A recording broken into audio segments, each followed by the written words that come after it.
মেয়েদের জন্য এই খেলাটা কিন্তু অনেক সুন্দর। দড়ি দিয়ে আমরা এই খেলাগুলো খেলি। স্প্রিং বলে এই খেলাগুলোকে।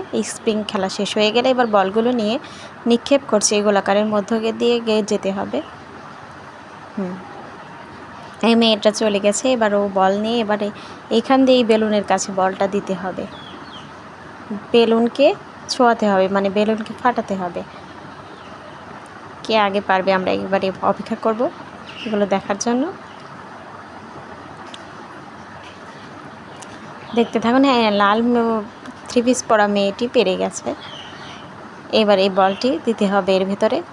এগুলো ফেলে দিল। এই মেয়েটাও কিন্তু অনেক এগিয়ে গেছে, আর ওই মেয়েটা এখনও হয়নি। এটা কিছু আফসোসের বিষয় না। খেলাধুলা সবাই সব সময় সমান অংশে কেউ না কেউ তো ফার্স্ট হতেই হবে। সবাই মিলে তো আর ফার্স্ট হওয়া যায় না, একজনকেই ফার্স্ট হতে হয় বা হয়।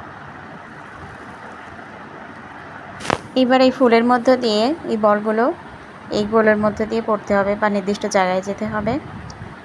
এবার কিন্তু এই আকাশি কালারের থ্রি পিস পরা মেয়েটি অনেক এগিয়ে আছে। দেখুন কিভাবে করছে, অনেক সুন্দর। অনেক এটা খুব দ্রুত বা তাড়াহুড়ো করলে হবে না, এটাকে সময় নিতে হবে, এমন একটি খেলা। এই মেয়েটির 4টি হয়ে গেছে, এ কিন্তু পিছিয়ে থাকলে আগে এই মেয়েটি পিছিয়ে থাকলেও কিন্তু পরে ওই ফার্স্ট হয়ে গেল, দেখেছেন।